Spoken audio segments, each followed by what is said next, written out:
Just Like a Baby by Rebecca Bond.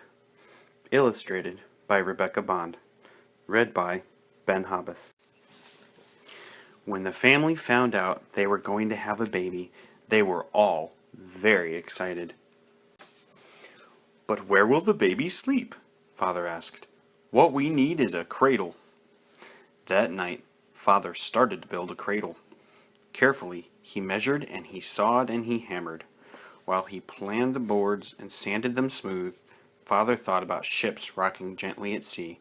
He thought about birds rocking gently in their nests at the top of tall trees. After many days and nights at work, Father finally finished building the cradle. He stood back to admire it. The cradle looked solid and sturdy.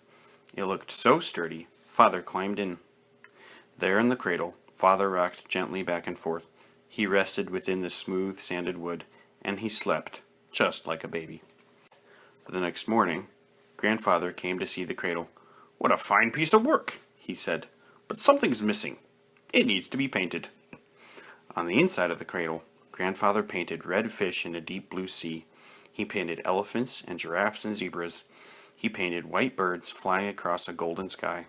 It took him many days, and while he painted, he thought about the land and all the animals that shared this home.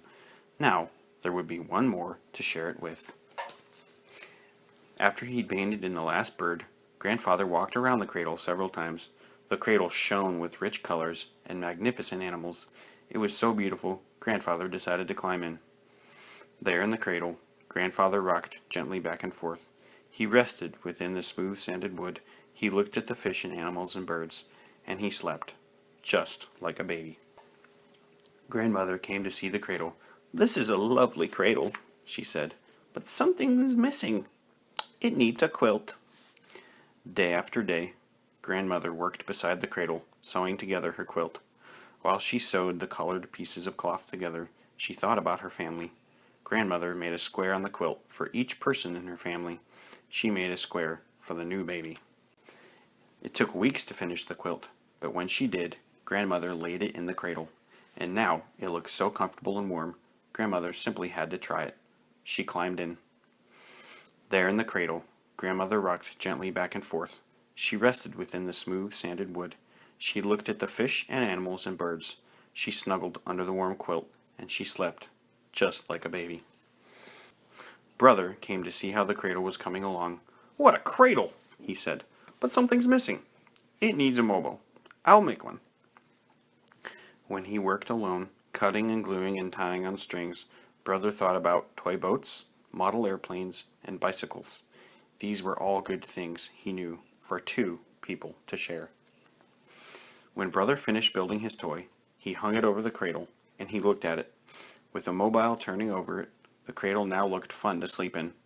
It looked so fun that Brother climbed in. There in the cradle, Brother rocked gently back and forth. He rested within the smooth, sanded wood. He looked at the fish and animals and birds. He snuggled under the warm quilt. He watched the mobile slowly turn, and he slept, just like a baby. Mother was getting very excited about the baby coming. She went into the room many times to look at the cradle. "This cradle is beautiful," she said, "but something is missing."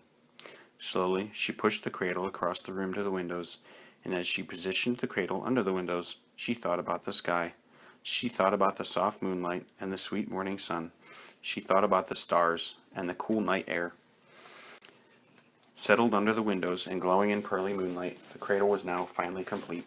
Mother felt it was ready for the baby. She smiled to herself. There, next to the windows, Mother rocked the cradle gently back and forth.